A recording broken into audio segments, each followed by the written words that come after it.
If she was to get the virus, we don't think she would last long. Kevin Metz says it's weighed heavily on his mind since last March. 280. While this son, turned caregiver, How much, honey? has been a tough transition for Linda Metz. He's gonna have to give me a shot. She's lived with pulmonary fibrosis and hypertension for years. But recently, worsened conditions confined the 72-year-old to her bed. I was been very fortunate to have the sons I have.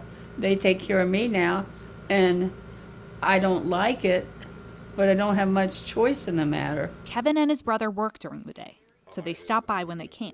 He says it's never a burden. I enjoy sticking there.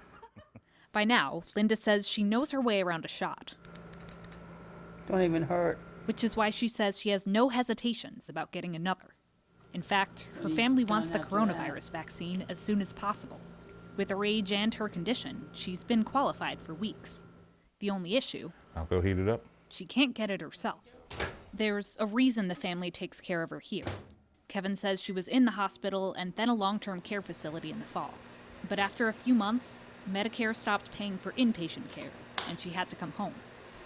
Now without the equipment or resources to take her to appointments, he says there's only one way the family could get her a COVID vaccine. We find someone to come out to the house to do it. It's been harder than you'd expect. Clinics are already busy scheduling on-site vaccinations. And while the family says the Hamilton County Board of Health has her on a list to get the vaccine, no one has been able to schedule a home visit.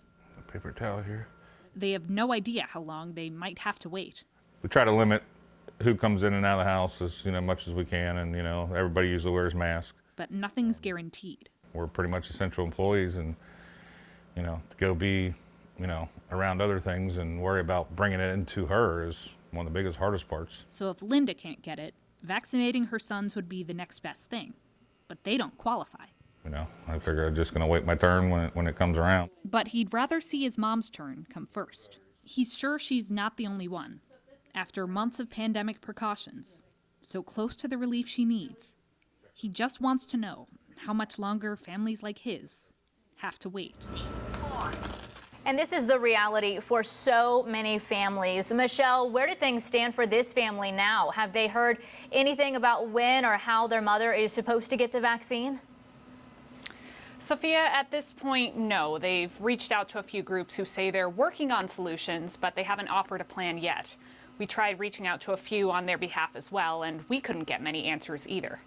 There is some good news, though. The CDC recently released vaccination guidelines for homebound adults that explain how the vaccine can be transported and distributed, but they require a lot of pre-planning to ensure those doses do not go to waste. All right, our Michelle Alfini reporting for us this morning. Thank you so much.